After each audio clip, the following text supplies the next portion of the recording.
On a rainy day, young Bill carefully folds a paper boat and gives it to his little brother, Georgie. Excited to play in the rain, Georgie puts on his yellow raincoat and heads outside, chasing the tiny boat as it floats along the flooded street. But then the boat slips into a storm drain. As Georgie crouches near the drain to retrieve it, a pair of glowing eyes emerges from the darkness. It's not just any clown. It's Pennywise, the dancing clown. Speaking softly and playfully, Pennywise offers to return Georgie's boat. But the moment Georgie reaches out to grab it, the clown's expression changes. In a flash, Pennywise lunges forward and bites Georgie's arm. The boy screams, but no one hears him. He vanishes without a trace. The town only knows one thing. Georgie is missing. Time passes. In another part of Derry, a boy named Mike struggles at the slaughterhouse where he's expected to kill a sheep as part of his family duties.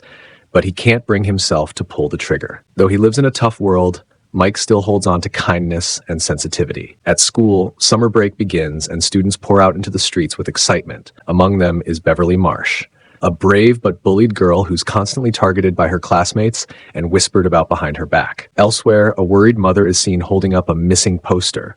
Her daughter has vanished too. It's not just Georgie. More kids have gone missing from Derry, but no one knows why. We're introduced to a group of boys who form a tight friendship, including Bill, Georgie's older brother. He still believes his little brother is alive. He spends his days searching for answers, convinced that Georgie could have been pulled into the sewer system. But when he shares this hope at home, his father scolds him harshly, urging him to stop digging into the past. He tells Bill to accept the truth. Georgie is gone. Thinking otherwise, he says, only brings more pain to their mother. Meanwhile, Mike continues his delivery job, bringing meat around town. One day, he passes a strange, rusted door at the back of a building. Something about it feels off. He hears eerie screams behind it, and then, without warning, the door creaks open.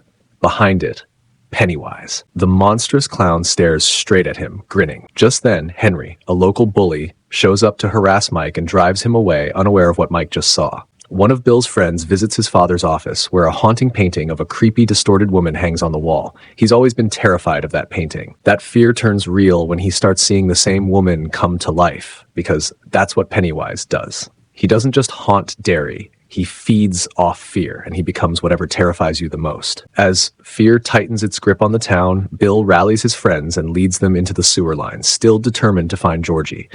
He believes the answers are buried beneath their feet. Meanwhile, another boy in their group, Ben, is alone in the town's library. He's a quiet, thoughtful kid with a love for poetry and books. As he flips through dusty records about Derry's history, he uncovers disturbing truths. Time and time again, the town has suffered unexplained tragedies. Fires, disappearances, mass deaths. A dark pattern stretches back for generations, and no one ever seems to remember it. Ben begins to experience terrifying visions, ones that clearly aren't shared by others. It's not just random fear anymore. Pennywise is targeting him directly. Inside the library, Ben notices something strange. A bright red balloon floats silently through the air, but no one else seems to see it. Intrigued and unnerved, he follows the balloon through the aisles and down into the lower level of the library. There, scattered across the floor, he finds a trail of colorful Easter eggs. As he cautiously follows them, the hallway grows darker and colder. Suddenly, from the shadows, a horrifying figure appears. A charred, headless man slowly stumbling toward him. It's the burned ghost of a long-forgotten tragedy in Derry's past, brought to life by Pennywise. Panicked, Ben bolts out of the library, but things get even worse. Henry Bowers and his gang of bullies are waiting outside. They grab Ben before he can escape. Smirking cruelly, Henry pulls out a knife and carves the letter H into Ben's stomach while the others hold him down. Ben struggles, bloodied and terrified, and cries out for help.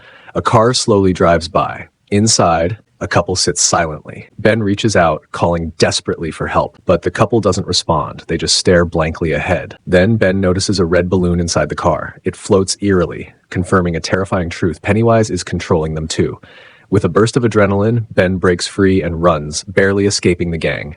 The bullies chase after him but lose sight of him. Meanwhile, Bill and his friends are still searching for clues about Georgie's disappearance. Deep in the sewer tunnels, they find a small child's shoe. It's not Georgie's. It belongs to another missing child. The mystery deepens. Before they can go any farther, a bloodied and exhausted Ben stumbles into their path.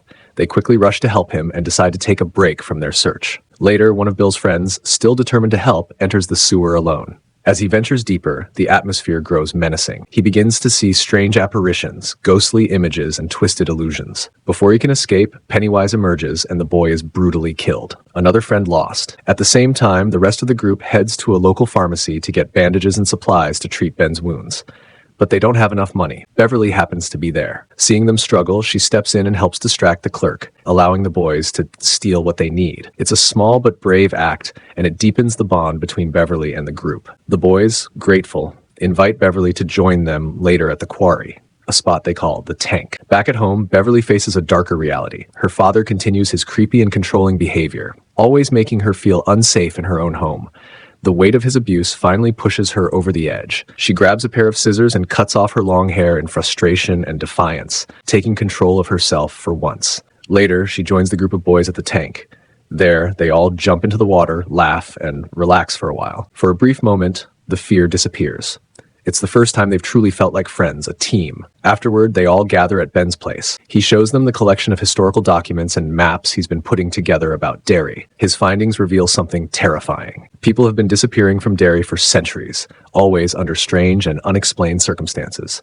Every 27 years, it happens again. One by one, people vanish. The adults forget, the town moves on, but the truth stays buried. Now the cycle has started again. Pennywise is back. But the most disturbing part is this. None of the missing people have ever been found. No bodies, no signs of life. Just silence. Only one clue remained at the scene of many disappearances. Blood-stained clothes scattered near the old well in the city. It was as if something was taking people and erasing all traces, except the blood.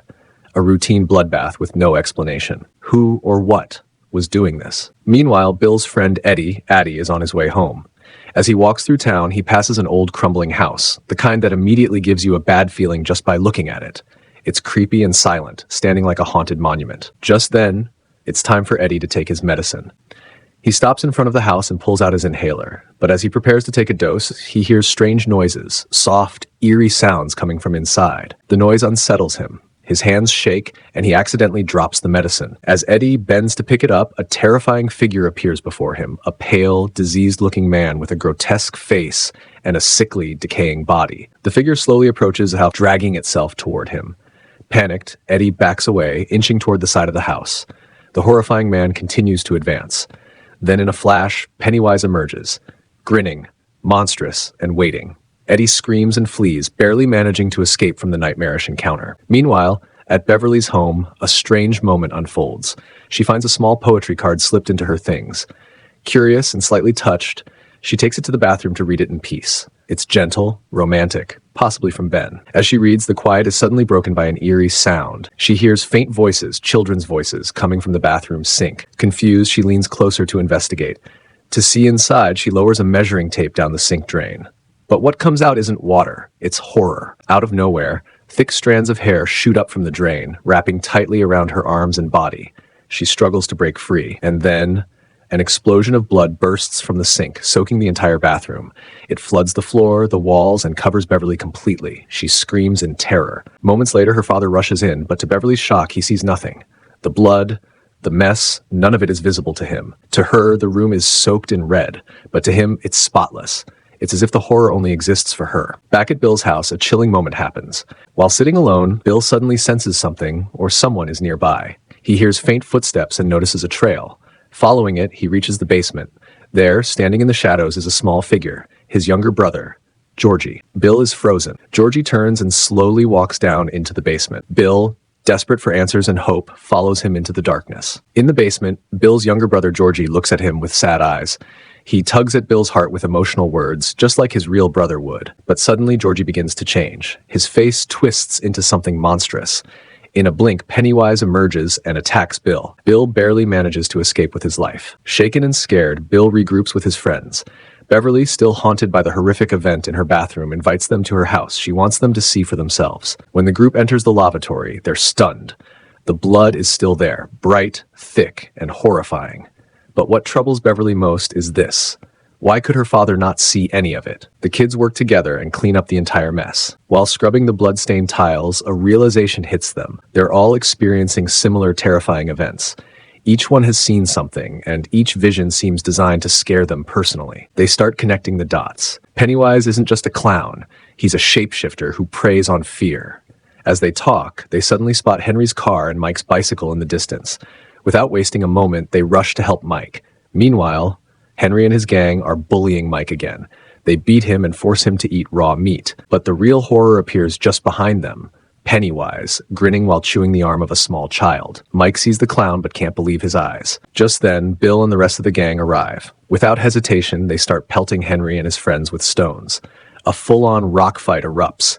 Outnumbered and hurt, Henry and his gang eventually retreat, and the group rescues Mike. Afterward, while catching their breath, they notice the walls covered in posters of missing children. It's overwhelming. Ben steps forward. He's been researching the town of Derry again. His discovery leaves everyone in shock. He explains, "These disappearances, this evil, it happens every 27 years. Kids go missing, strange deaths happen, and then it all just stops until the next cycle begins." The group realizes they're dealing with a creature that awakens every 27 years to feed, mostly on children. It terrifies its victims by appearing in whatever form scares them the most. And, of course, what are most children afraid of? Clowns. Ben then brings them to his house and pulls out a large map of Derry. It shows the sewer system running beneath the town. As they examine it, a chilling pattern becomes clear. Every spot where something terrible has happened lines up with the underground drains, and all those drains lead to one place, the well underneath the old, abandoned house. They quickly understand this is where Pennywise lives. That house is his lair. Later, while trying to understand more, the group gathers around a slide projector. As photos flash across the screen, Eddie grows anxious. He's already seen enough of Pennywise and begs to turn it off. But the projector has a mind of its own. The slides start changing on their own, moving faster and showing darker images. Suddenly, one slide shows a picture of Bill's younger brother. Then, the screen flickers. Out of nowhere, Pennywise bursts out of the projector, larger than life, horrifying and real. The room erupts in screams. All the children are terrified, but Bill, determined and brave, decides it's time to confront Pennywise directly. He insists on going to the old abandoned house where the creature hides. "We have to stop him," Bill says firmly. "If we don't face him now, more kids will disappear. One of us could be next." The rest of the group hesitates but ultimately agrees. Their fear is great, but their bond is stronger. Together, they head toward the dilapidated house at the edge of town. As they step inside, Pennywise immediately begins playing with their minds. He creates terrifying illusions, trying to split them apart emotionally and mentally. Addie, shaken by a ghostly figure on the upper floor, stumbles backward and falls down the stairs. He hits the ground hard and is badly hurt. Meanwhile, Richie gets trapped inside a room full of creepy clown mannequins. The walls close in, and then Pennywise appears among them, grinning menacingly. Richie screams in terror. Just in time, Bill forces the door open and pulls Richie out before Pennywise can reach him. But Pennywise doesn't give up. He quickly turns his attention to the injured Addie. As the clown creeps closer, ready to strike, Bill and Richie race to protect their friend. A violent confrontation follows. Just when it seems Pennywise has the upper hand, Beverly appears and slams an iron rod straight into his head. The force knocks the clown back, wounding him. But Pennywise is relentless. Enraged, he slashes Ben with his monstrous claws, leaving deep wounds that shock the entire group. Yet even wounded, Ben stays on his feet. Pennywise, now weakened and outnumbered, realizes the kids are stronger together. With a frustrated roar, he vanishes into the shadows and retreats down the dark well in the center of the house. The kids watch in silence, their hearts pounding. They know this isn't over. "We need to finish this," Bill says, breathless but determined. "We'll come back, stronger and ready." But this time, his friends don't agree. Their courage is broken. Beverly is the only one who stands by Bill. The others, still shaking with fear, insist they won't go back into that cursed house. A heated argument erupts. When Richie says bluntly, "Your brother is gone, Bill. You need to accept that," something snaps inside Bill. Furious, he shouts at Richie, and the two almost come to blows. Their once solid friendship begins to crumble. Beverly tries to reason with them. "Don't you see? This is exactly what Pennywise wants," she pleads. "He wants us divided. He knows we're strong only when we're together." But her words fall on deaf ears. One by one, the group splits and walks away, leaving Bill and Beverly behind. Elsewhere in town, something sinister is stirring. Henry, alone at his house, spots a red balloon floating above the mailbox. The sight freezes him in place. It's a clear and chilling sign. Pennywise is near. When Henry opens the mailbox, he finds something chilling inside, a knife. It's the very same knife he had lost earlier in the forest while chasing Ben. As soon as he holds it, something changes in him. Pennywise completely takes over his mind, driving him to madness. Under the clown's sinister influence, Henry creeps into his father's room while he's asleep and, without hesitation, kills him. Henry has now become Pennywise's puppet. Meanwhile, a horrifying situation unfolds at Beverly's home. Her father, acting aggressively and twisted by his own demons, tries to assault her, but Beverly fights back with everything she has. She kicks him and runs to the bathroom, locking the door behind her, but he breaks it down. Terrified and desperate, Beverly grabs the sink and smashes it onto her father's head with all her strength. He collapses to the floor, unconscious and bleeding. Shortly after, Bill arrives at Beverly's house, worried and searching for her. What he finds sends a chill down his spine. Her father's lifeless body and a blood-red message scrawled on the wall. You die if you try. Realizing that Pennywise has taken Beverly, Bill wastes no time. He calls his friends and tells them everything. Without hesitation, they come together again. Despite all the fear, they know they must save her and stop Pennywise once and for all. Fully prepared and carrying weapons, the group heads back to the haunted house. This time, they're ready to face whatever comes. Deep underground, Beverly regains consciousness. A few drops of blood fall on her face, waking her up. She realizes she's trapped in a massive sewer chamber. The ceiling is piled with mountains of junk, and floating in the air around her are the lifeless bodies of missing children. Suddenly, Pennywise appears. He lunges at Beverly as she tries to run, his horrifying form looming over her. But she doesn't scream. She doesn't cower. She stares him down, defying her fear. Surprised by her bravery, Pennywise drops his playful facade and shows Beverly his true form, his deadly deadlights, the blinding lights at the core of his being. The moment she sees them, Beverly's eyes glaze over and she falls unconscious, suspended in the air like the others. At that moment, the rest of the kids finally reach the old well. They're about to descend into the darkness below, into Pennywise's lair, risking everything to bring Beverly back. As the kids begin to descend into the old well, Mike is ambushed by Henry Bowers. Fueled by Pennywise's influence and rage, Henry tries to kill him. A violent struggle breaks out between the two. In a desperate moment of defense, Mike manages to overpower Henry and throws him down the well. The group starts climbing deeper into the sewers.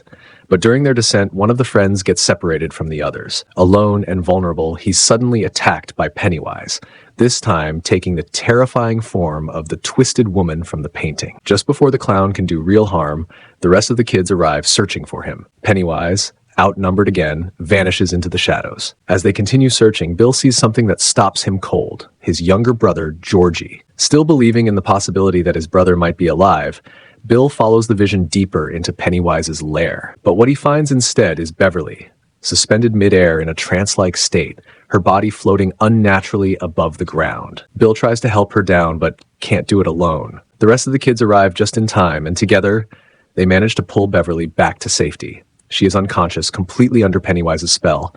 Everyone tries to wake her up, but nothing works until Ben steps forward.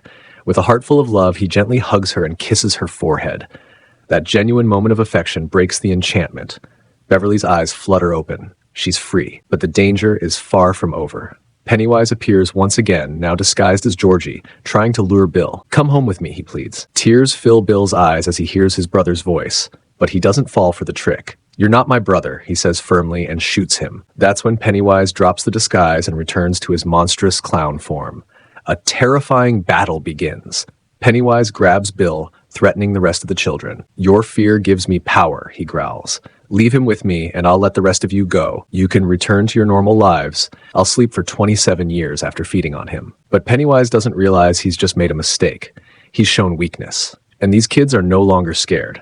They band together, united in purpose and strength. Each of them confronts their fears head-on, but none of them waver. Wounded and frightened for the first time, fueled by their unity and courage, retreating into hibernation with nothing. 27 years. The fight is over. The children stand together, bruised, shaken, but stronger than ever. Unbreakable. And that's where the story ends for now.